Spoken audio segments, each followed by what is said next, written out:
What's happening, everybody? Welcome back. This is Forgo, and it's good to see all of you again. Finally, my camera is working again. Thank God for that. And what a great time to have it, because I'm playing on PC client, right? They just released a PC client for Kofus actually yesterday, and I got it all logged in, installed on my computer, and this thing is amazing. It runs super smooth. There was a couple hiccups along the way as far as installing it, and that's what this video is going to be about. It's going to help you guys figure out how to install this game or how to install the Netmarble launcher so you can actually play this game, because you might run into a few hiccups like what I did and then have to figure out how to get through the game, you know. So we're going to talk about mapping a controller like this right here, which is pretty damn sweet. So freaking awesome. This plays so smooth, by the way.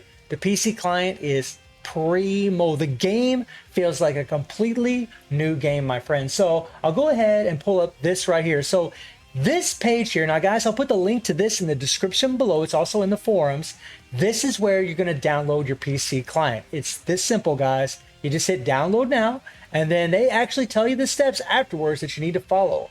This screen's going to pop up. You're going to run through your installation process. If any of you have ever installed anything on a computer, you know what this entails. It's very, very easy. Once you hit download, you'll have an open file up here. You'll open the file, and then it's going to ask you to install it, what have you. And you click install, and then after a while, it'll ask for a designated area to put the file in, and then you can finish the file, and boom, yeah, right? And then you're going to get this right here. Now, here's what happened to me. Whenever I did this, I live in Vietnam. Whenever I came to this page right here, it was just a blank screen. It said it couldn't connect, right? It said it wasn't responding. And I'm like, what the hell is going on? So what you might have to do, and this is what I did, is you might have to use a VPN. Now, the VPN I only had to use one time. And I guess because I'm living in Vietnam, I'm not really sure what the deal is.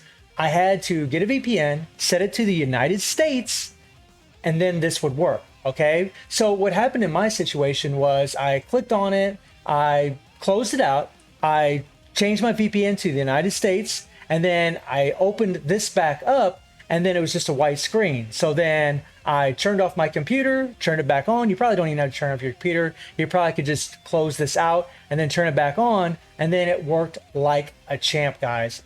That's all there was to it. You might have to use a VPN depending on where you live. So if you do install the Netmarble launcher and you're getting just a total gray screen here, that's probably what it is. You probably need to use a VPN. Now, you guys can join my Discord. The link to that is in the description as well, as far as trying to figure out, you know, there's all kinds of VPNs that you guys can use. There's a ton of them out there. There's some free ones also that you can use. Get a hold of me in Discord, or get a hold of some of the people in my Discord as well, and they're going to help you out as far as, you know, figuring out a VPN provider that you can use, whether it's for free, if you just want something a little bit more reliant as far as maybe something to pay for, if that's something you want to do. But again, I just had to use the VPN once, and I haven't had to use it since afterwards. I can log into the game, no problem, without using the VPN after I did it just that one time. And if you do run into the hiccup to where this screen is white, right, it's just going to say white and it's not responding, just close it out, start it back up, and it should reset everything, and it should work after you've used your VPN. And given that the VPN provider you used is correct, or if you didn't even need one at all, then this screen is going to show up next, and you're going to click install. You're going to install the game. For me, it took a couple hours, actually. It was pretty ridiculous. I think maybe my internet was a little slow at the time. I'm not really sure. But it took a long time to load up this game. It was absolutely ridiculous. But once you click on install, it's going to start loading up the game. Now, here's the thing that might trick some of you out there. They want you to log in with an email account linked from your mobile device. So here's the thing to remember. Before you plug in an email on this thing, make sure that you hop into your phone, you go into the game, let me show you really quick, guys. So you would go over right here to this thing here, you click on it, and right here it's going to say link account. You'd click on that little button, and then it's going to show you this page right here. It's going to say sign in with Google, sign in with email, sign in with Facebook, okay?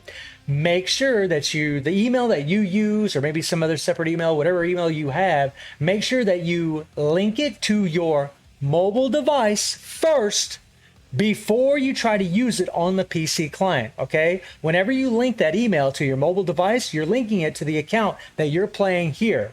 Whether it's, you know, if you have multiple accounts, you know, whether it's your free to play, your main account, whatever it may be, or maybe you just have one account, make sure that you do plug in your email in your mobile device first, link it, then come into your PC client and then plug in your email, and then the PC client will load up your game that you had on your mobile device. That's very, very important.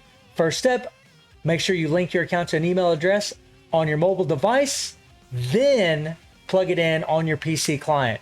And then after that, they tell you how to key map, which I'll show you guys right now. This is actually very, very easy, not a problem at all. So there's a couple things to remember, guys. Whenever you get the screen, the first time the screen is going to show up, it's going to be miniature. It's going to be very, very small. The way that you maximize it or minimize it is you literally just press F11, F11, F11, right? It's that simple, guys. F11 will maximize it and it will minimize your screen for you. So when it comes to mapping, if you've ever mapped a controller, like say in an emulator, this is pretty similar. All you gotta do is click on this little icon right here, go to your settings, and then go to key setup, right? Now it's already gonna have a keyboard settings plugged in, but you can absolutely change them, guys. So say right now, I wanna change the left arrow. I click on it, and whenever this black icon shows up, say I want to use a different button.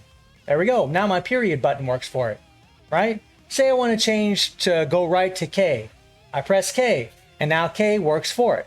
But say you want to program a controller, then you would click on unknown, right? And this is how you plug in one of these babies. This is how you map one of these things. So if I want to go left, right? Say I want to make this button go right, all right? I go right, or go left, and then go left, or go right. You just got to make sure this black shows up, and then you can switch it to whatever you want. You literally just pressing the key that you want to use for this specific application. And then there we go. And then same down here. And they show you guys exactly what's going on. Combo attack, that's your basic attack. Your skill 1, 2, and 3. Your finisher, which is your default. Your special skill, which is your 3PG or 5PG. And then your awakened skill. And you program it to whichever buttons you want on your controller or on your keyboard. It's really, really simple, and it's pretty badass. And once you get done doing all that, make sure you save it, and then the game's going to remember exactly what you programmed, and you should never have to do it again. And that's pretty much it when it comes to mapping. It's actually very, very easy. And if you really want to, then you can go into the story mode or go into Epic Quest, wherever there's some gameplay available, where you can actually look at some gameplay, and you can actually go into your battle, and you can just click F1, and you can actually see what you have programmed for every single one of the little icons in here.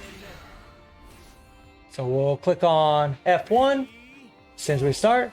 And there you go. You guys see my joystick button 2s for skill 1, joystick button 3s for skill 2, and you can see exactly what I have programmed as far as, what I'm using in here, guys, which is pretty cool. That's pretty damn cool, man. Very, very cool. And man, I gotta tell you guys, I mean, this PC client is amazing. It plays beautifully. And if you have a PC, you're going to be loving it. Now, let's talk about the requirements. What are the minimum specs that you need in order to run this, hopefully fairly well on your computer? Well, if we scroll down here, it tells us, which is actually pretty damn cool that Netmarble has done this. So as far as CPUs are concerned, if you have an Intel i3 with 1 gigahertz or better, then you could probably get away with running it. That's not a very powerful computer. You can buy a pretty cheap computer with something like that.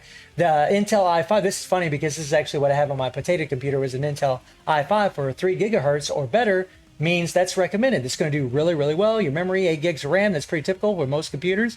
Your graphics card, if you have an NVIDIA GeForce GTX 700 series or better, or like even my potato computer actually has a GTX 1080 Ti GPU, which could actually run this game. That's actually pretty damn cool. And then you want a 64-bit operation system. It says Windows 10. I'm actually running Windows 11, and it's still working for me. Your hard disk, it shows how many gigabytes you actually need. And then DirectX version 11 or better. So as long as your PC fits these requirements or is just better, it's going to run this game no problem, guys. It's going to do very, very well. And I got to tell you, man, it really is. It's badass. I mean, this thing is insane. I mean, if you just look at like how fast I can just run through everything, right? I can just come in here, kind of click through everything pretty fast. I mean, it's pretty damn responsive. It's pretty wild how fast this thing actually works. Look at my mouse. Look at how fast that thing. By the way, they changed the mouse a little bit. They changed the cursor is what I should say, which is pretty badass. I mean, look at how fast this thing's going through the UI.